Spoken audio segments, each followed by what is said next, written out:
Les prophéties confiées à Duvalier, au moment de son départ en 1986, par les 7 Ougans. Ils avaient annoncé le dernier tremblement de terre en Haïti. Les prophéties confiées à Duvalier, le 16 janvier 1986 au Palais national, n'ont jamais été divulguées. Aujourd'hui, il importe de les connaître.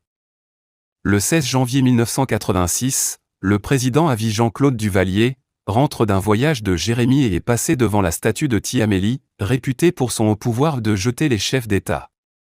Duvalier apprend que lui aussi va perdre le pouvoir. Il veut comprendre cette histoire et surtout savoir s'il pourra passer l'épreuve et rester au pouvoir. À midi, heure précise, il convoque les 7 Ougans réputés parmi les plus visionnaires du pays. Les 7 prophètes sont reçus avec effusion par le couple présidentiel aux côtés de Théophile Duval, ambassadeur d'Haïti en Hollande, qui a été rappelé pour cette mission. Théo Duval, un mulâtre d'une grande finesse et spécialiste du tourisme, affirme avoir accompagné des Blancs de toutes les nationalités dans cette forme de tourisme religieux en Haïti, pour régler leurs affaires. Il a suggéré au président de ne pas sous-estimer une telle richesse. Il estime avoir choisi les meilleurs voyants du pays. Neg qui vraiment Conwayo, dit-il. Ses invités sont les suivants, de véritables demi-dieux pour l'instant aux yeux du président. Axe Beauvoir, Bonheur Calixte, Herman Petithomme, André Télémaque, Nathan Pierre, Frasil Gentil, Pierre Ada. Les 7 sont guidés par Cléopha Pierre, le doyen des Ougans de Léogane. Au total ils sont 8. Le président, 36 ans, aide le plus vieil homme, Cléopha Pierre, 87 ans, qui ne tient pas sur ses jambes, à s'asseoir. Duvalier commence la conversation sur un ton cordial, en nasillant, « Qui j'en nouillez-en mimio. Comment allez-vous mes chers amis ?» Michel Bennett, la première dame confie que Jean-Claude Duvalier n'a jamais pratiqué le vaudou. Son père, affirme-t-elle, lui disait qu'il était trop jeune pour s'occuper de ces affaires-là. Bonheur Calixte réplique, « Tous les Haïtiens, madame, pratiquant ou non sont vaudouisants, ayant le vaudou dans le sang. » Herman Petithomme se lance de son côté, dans des digressions historiques, expliquant qu'Haïti possède la plus grande force du vaudou mondial, ayant lié la magie africaine à la magie des Indiens taïnos. Michel Bennett sourit, elle se souvient tout à coup que des amis l'attendent à son bureau, elle se retire tout en promettant de revenir. Au départ de la première dame, les Ougans de ce jour se rappellent que leur collègue Marcel Étienne, en 1980 avait prédit dans un fort du Cap haïtien, une situation compliquée pour le président Jean-Claude Duvalier, au cas où il se marierait. S'il offre une première dame à la nation, autre que sa mère, la gardienne secrète de la Révolution, il sera vaincu par cette épouse, il quittera le pouvoir et cette femme perdra toutes ses dents, avant de finir dans un asile d'aliénés. Au Cap, le Ganga racontait à tous qu'à l'ancienne cathédrale de Port-au-Prince, un groupe de prêtres duvalieristes, à la mort de Papa Doc, aurait passé la bague de mariage de celui-ci au doigt de Baby Doc, lui interdisant d'épouser qui que ce soit jusqu'à la mort de sa mère. Ceci pour prolonger la présence de l'esprit paternel sur le trône, comme au temps des pharaons d'Égypte. Il peut s'entourer d'un harem s'il le veut, et multiplier les enfants, mais se marier, pas encore. À 29 ans, Baby Doc en 1980, aurait décidé de se débarrasser de cette bague, et aurait pris la décision d'épouser son premier amour, celle qu'il rencontra sur les bancs de l'école secondaire au collège Bird, la jolie Michelle. Elle était la fille du journaliste mulâtre Ernest Bennett, le propriétaire d'un auto-part, un homme du Nord. La mère de Michel venue de Port-Salut, est la sœur de l'archevêque de Port-au-Prince, Monseigneur Wolf Ligondé. La femme que Baby Doc adore, avait pourtant déjà épousé un opposant farouche au régime des Duvalier, et produit pour lui 2 enfants portant le nom Pasquet. Mais le président veut à tout prix réaliser son rêve de Roméo-Juliette, un rêve d'adolescent, quitte à imposer son vœu au diable et au bon Dieu si possible. Le chef de l'État a un support de taille à ses côtés, Aurore Ligondé. La future belle-mère aurait juré que ce mariage se ferait envers et contre tous. Perface et néfaste, le mariage aura lieu. Pas un poil ne sera enlevé du dos de l'hydrocèle, aurait-elle lâché. Or dans les plus beaux rêves en Haïti, épousailles rime avec funérailles. Dodo Nassa, un autre voyant aurait alerté la mère de Baby Doc, et tenté en vain d'empêcher le mariage. Malgré tout, le mariage eut lieu le 27 mai 1980. Ce jour-là, au Cap, le vieux Marcel Étienne, osa faire une prophétie sur les futures funérailles de Jean-Claude Duvalier.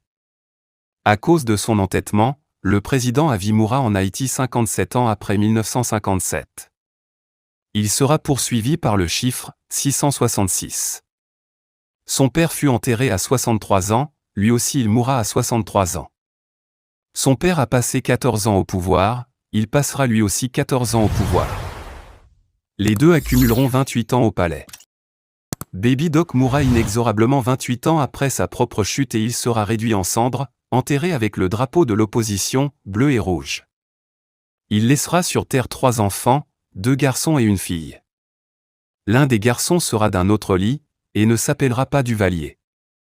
20 ans après sa mort, il est probable que l'un d'entre eux se porte candidat à la présidence à son tour, si rien n'est fait astralement pour bloquer ce destin. La mère de Baby Doc tombe en syncope quand elle entend la prophétie. Elle les rapporte à son fils. Quelque temps après le mariage, on prétend que la robe a disparu. Et pour avoir repris les inepties des sociétés secrètes, Simone, sa mère, est chassée un moment du pays par son fils aux côtés en plus de plusieurs Ougans, et de ses 2 conseillères, Clélie Ovide sa sœur, Madame Tassius Tassi, assistée de Yaya sa confidente, Madame Lamartinière-Adé. Le 16 janvier 1986, Baby Doc le président veut mieux comprendre l'avenir, au moins savoir où se trouve ce vieux Marcel Étienne. Il apprend que Marcel est déjà mort.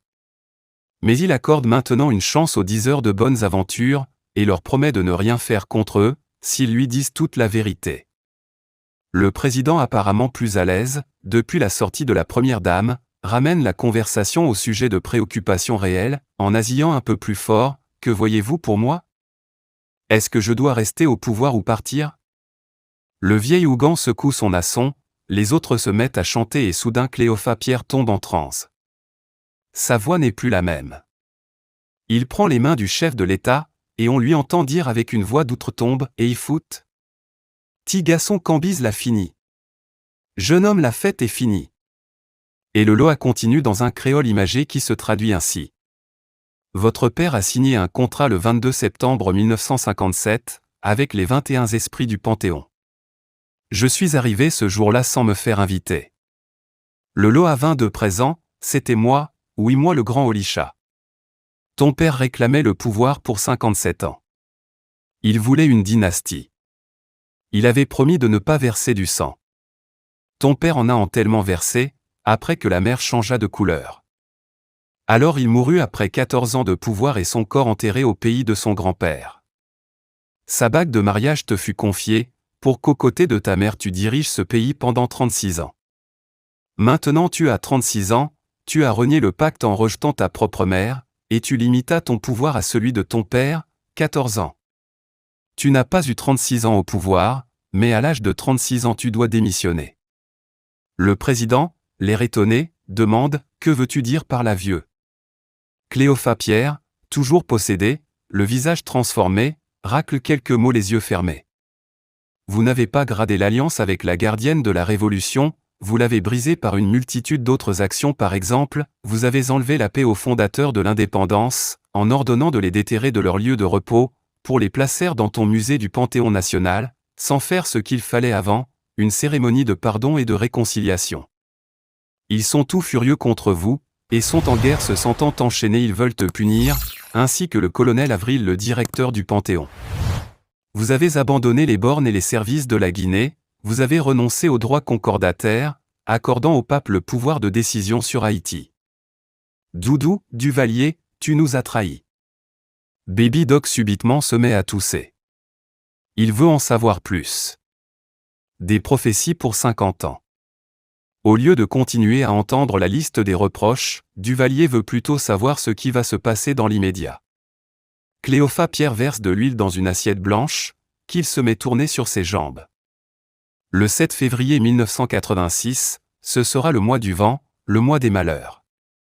C'est un mauvais mois pour la politique en Haïti. Les VSN qui ont massacré les cochons créoles seront massacrés comme des cochons. Le pouvoir terrestre Ti-Garçon doit partir. Vous allez quitter le palais, mais pendant 2 ans jusqu'à 1988, il y aura des morts partout tous les jours, et les premières élections présidentielles pour vous remplacer se termineront dans le sang. 22 ans après, un terrible tremblement de terre tuera près de 300 000 personnes. L'armée va disparaître. Je vois aussi des militaires blancs qui viendront de partout pour nous occuper. Duvalier interrompt encore une fois le voyant. Que puis-je faire pour rester au pouvoir et surtout empêcher tout cela? Le Hougan secoue la tête et se lamente, vous devez partir. Si vous ne partez pas, vous allez mourir dans 21 jours. Pour éviter de partir, vous auriez dû nommer votre Premier ministre le 22 septembre 1985, renoncer à la présidence à vie, et rester uniquement pour réparer vos erreurs avec les esprits. Les maîtres invisibles du pays ont donné leur accord, pour que vous soyez remplacé physiquement, pendant les années qui viennent par des morts.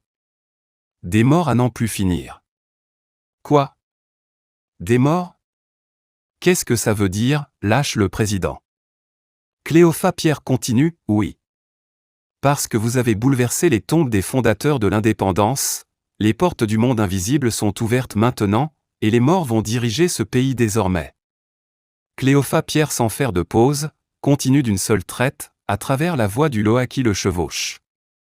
Je te rappelle que je m'appelle Olisha, je travaille sur le temps et sur la durée des mandats présidentiels, je suis l'inspecteur général dans le monde des esprits, je dresse des rapports sur les bilans et évalue les performances. J'ai été l'instigateur du pouvoir accordé à Toussaint Louverture. Je me suis détourné de Toussaint quand celui-ci ordonna de détruire le temple qui lui était consacré par sa femme Suzanne, dans la région d'Henry. Ma plus grande déception, c'est toi, Doudou. Tu nous as tous ignorés. Des morts avancent pour te remplacer. Je ne peux plus rien faire. C'est décidé. Théo Duval veut comprendre. Tu parles de mort? De quoi veux-tu parler, grand maître Olisha? Le vieux Cléopha répond à travers la voix de l'ange noir. Plusieurs anciens présidents d'Haïti morts depuis longtemps vont revenir au pouvoir en Haïti. Après ton départ, je vois le roi Henri-Christophe revenir du Nord, il dirigera pendant 2 ans encore. Ton successeur portera son nom et sa couronne. Il s'appellera Henri-Christophe. Duvalier reste étonné. Il ne connaît pas d'Henri-Christophe dans son entourage. Seule sa femme prétend descendre du roi Christophe. Il oublie soudainement que le commandant en chef des forces armées s'appelle Henri-Christophe Nanfi. Le Hougan ne se laisse plus interrompre, et poursuit de sa voix gutturale avec d'incroyables prophéties. Je vois 2 autres François se succéder après Henri-Christophe. François Saint-Surin-Manigat, d'abord pour 3 mois, et ensuite François Denis Légitime qui en avril 1889, annonça la dissolution d'une partie de l'armée, d'où son nom de général d'avril 1889.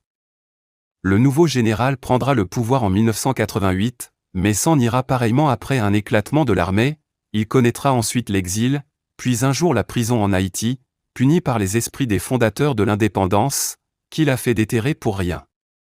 Il sera remplacé par un autre mort, Boiron Canal, qui sortira des troupes, et prendra cette fois les traits d'une femme.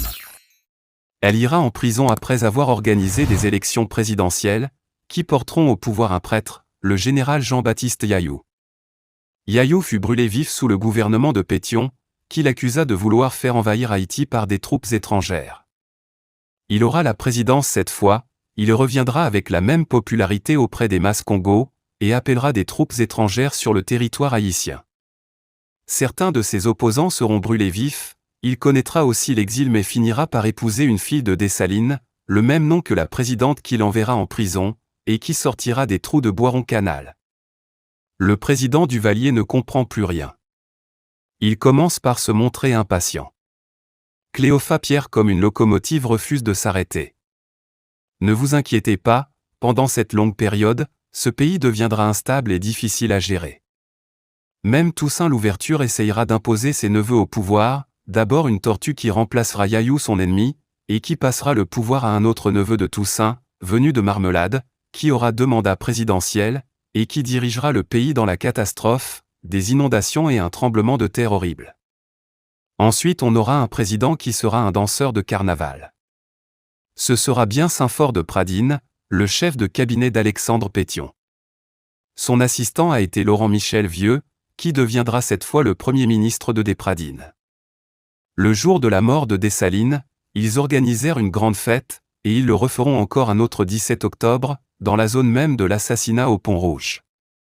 ce qui fera renverser le gouvernement de l'arrière-petit-fils de Laurent Michel Vieux. Il y aura ensuite un jour dans ce pays, un événement majeur de 3 jours et de 3 nuits, et pendant 8 mois les gens vont mourir à la chaîne, comme lors d'une épidémie. Il y aura 865 000 morts. Les chiens mangeront des cadavres dans les rues. La vie changera à l'arrivée de Lysius Salomon Jeune, qui reviendra fortifier la nation, faire du nom d'Haïti une fierté internationale. Les richesses du pays monteront soudainement à la surface. Il apportera la paix et une grande prospérité qui ne s'altérera plus jamais. Le président Duvalier est défait. Cléophas Pierre semble délirer quand il annonce enfin le renversement total des choses. Tout ce qu'il m'est permis de révéler maintenant pour toi Doudou, c'est que, à coup sûr, dans 21 jours, à partir de ce jour tu quitteras le pouvoir. Si tu persistes à vouloir rester, vous mourrez dans 21 jours, le 7 février prochain dans un vrai bain de sang. Si vous organisez aussi les élections que vous auriez dû faire il y a 1 an, vous perdrez maintenant et vous mourrez immédiatement après, d'un arrêt du cœur.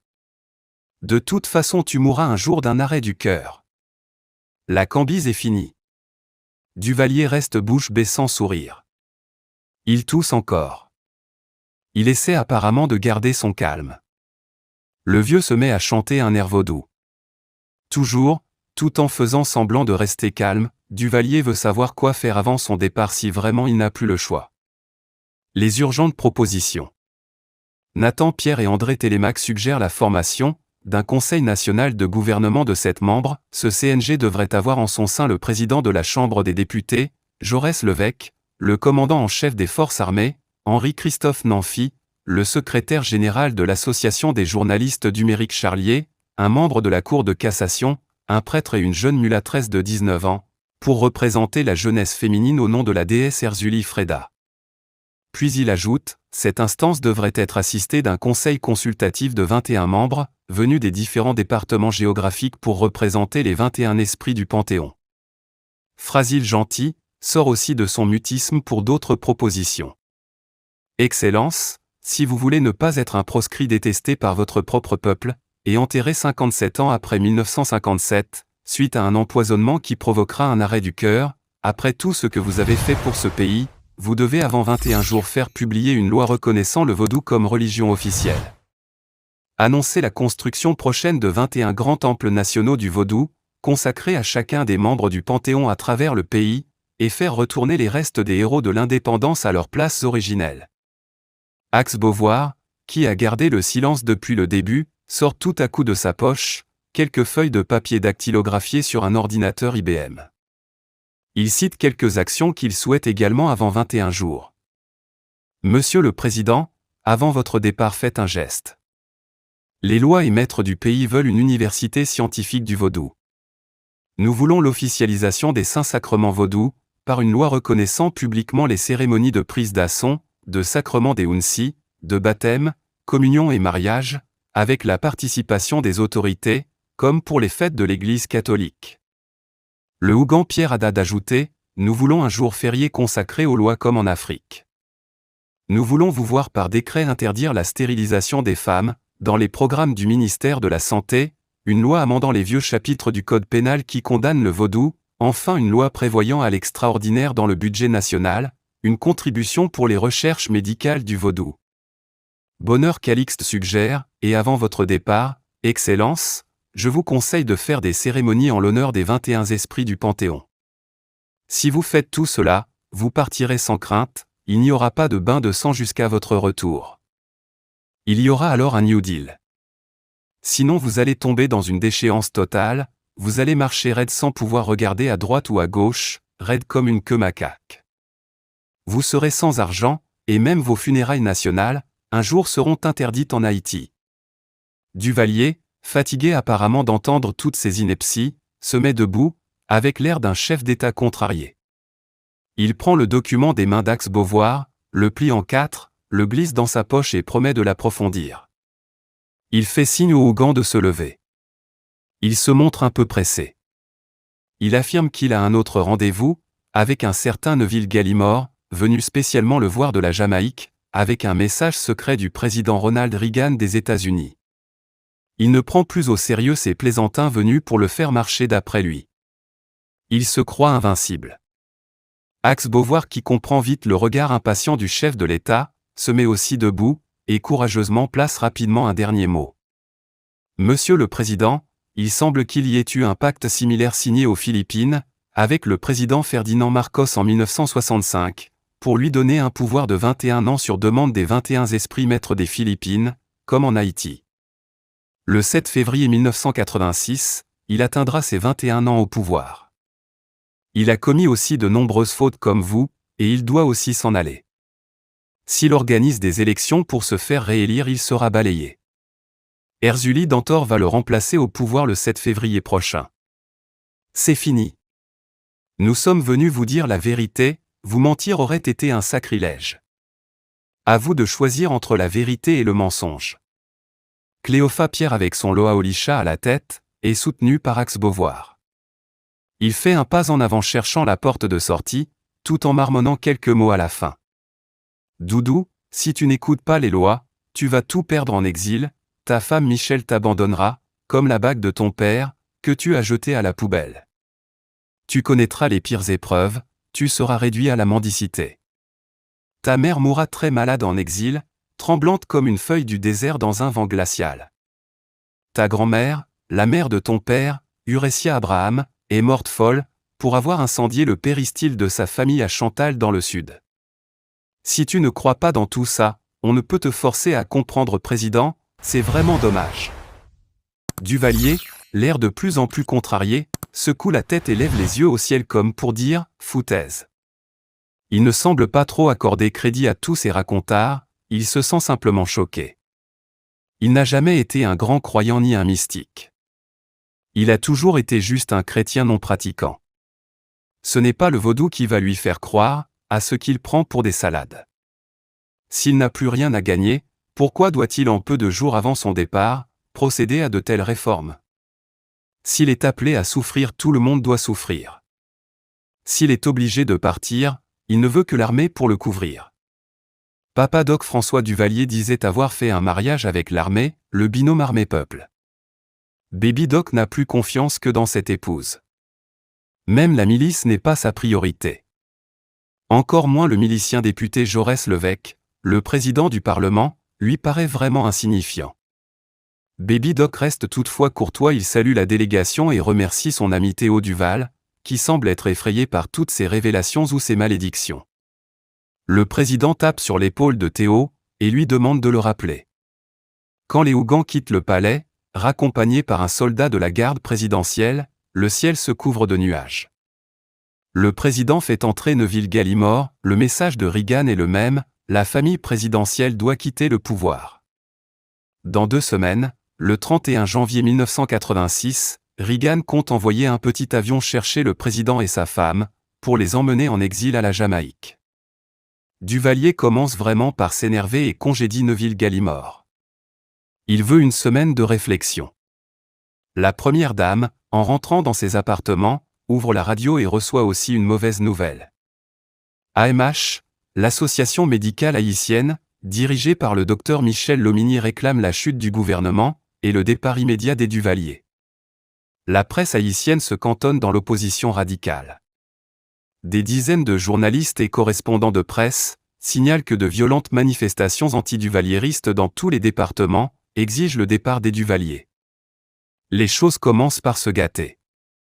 Rien n'est plus comme avant.